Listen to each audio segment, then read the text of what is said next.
What has caused an eroding of self-love within so many of you is comparing you and what you want with others and what they want, and you and what you've got with others and what they've got. That's what causes an eroding of self-love. What causes a inclusion of self-love, an embracing of self-love, a loving of self, is having your eye only on these two vibrational points of relativity, where you thought by thought, experience by experience, conversation by conversation, memory by memory, experience by experience, just train yourself into something that feels better and better and better and better and better. If there was ever an inside job, it's got to be that. When you finally get it, that while it feels good to be loved, nothing feels better in all of the universe than to love. We want to replace the word love with some other words. We want to say that when you are fascinated by something, you are in that vibration of connection with who you are. That's as close to love as it gets. When you are appreciating yourself or someone else,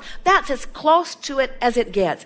Appreciation about them and ripples of connected energy joins us in our appreciation of that person, you see.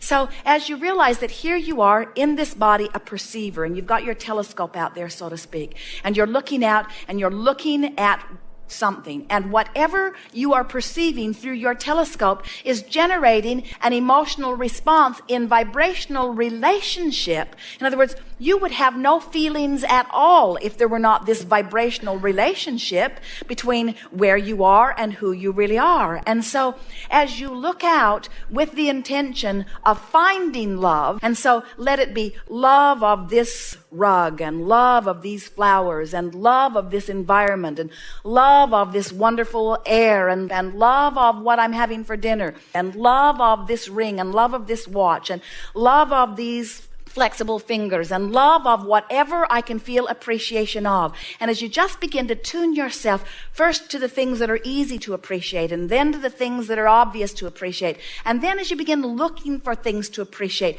you begin to tune yourself into a vibrational alignment with who you really are about things that are easier for you to love. Because, friend, we don't want it to be this way. It shouldn't be this way. But for most of you, the hardest focal point on the planet for you to love is that one you see reflected back in the mirror. Go home today and sit before a mirror, and sit there and look into the depths of your eyes, and look with the intention of seeing your inner being looking back at you, and say, I know you're in there, and I have an inkling of how you feel about me because Abraham has been talking about it, and I'm just going to look for you until I find you. I'm going to stay here until I find that feeling of awareness of me and appreciation of me that I'm looking for. And from where you are, we can feel that you can get there very quickly. But the most important thing that we're saying to you is this self-love that you think you're looking for is not love of self. It's love that is self. And there's a difference. There's a difference between loving me and being me who loves.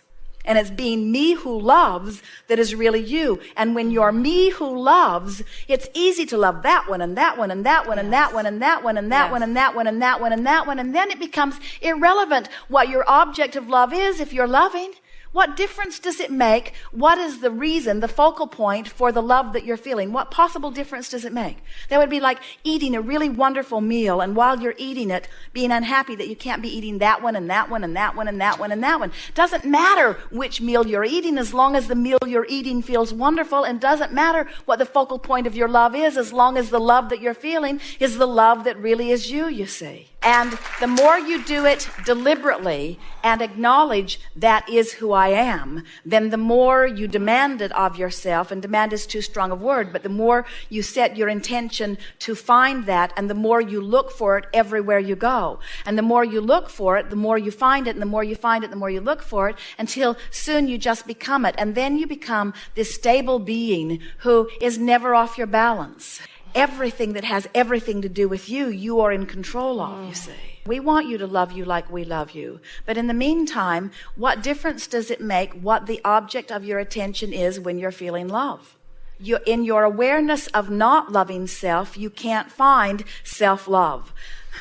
And so we're just trying to build a bridge for you that, in other words, anytime somebody hurts your feelings, it is because you're in a different vibration than who you really are. And so this quest for self-love, we think, is down the rabbit hole. We wouldn't be looking for self-love. We'd be looking for the part of self that does love. In other words, rather than saying to someone that we love, I want you to love me, we would begin training ourselves into a desire that says, I love loving you. I love the feeling of loving you. And how you feel about me is irrelevant. I love the feeling of loving you. And then what begins to happen, it's like our friend who got so angry at us, Abraham, I don't think you care if my lover ever comes to me. We said, that's exactly right. We just want you to form a vibration that makes you feel so wonderful that it doesn't matter.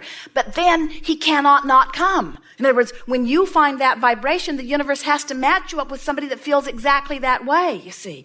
But we don't want you to let what's happening in terms of manifestation be the criteria for how you feel. And that really is what we were wanting to bring this gathering round to discuss, because so many people say, okay, Abraham, I'll play your silly games. I'll do your processes. I'll do whatever I can do to bring myself to the place of offering the vibration that will get me to the manifestation that I want. And we say, have you heard nothing from us? It isn't getting you to the manifestation that we are teaching you all of this. It is getting you to the place of feeling so good that the manifestation doesn't matter. And then you worry and say, oh, so I'm not maybe going to get the manifestation. We say, that's not what we're saying at all. We're saying the desire for the manifestation is what gives you the reason to want to connect to the energy that is really you, that is the true living of life. And that self-love is evident then, you see. You're looking for reasons to love.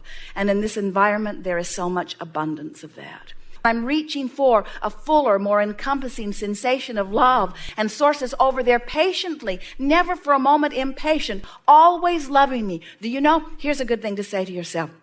Even though for whatever reason I don't like myself very much right now, I know that I have not caused Source to deviate in Source's appreciation of me at all.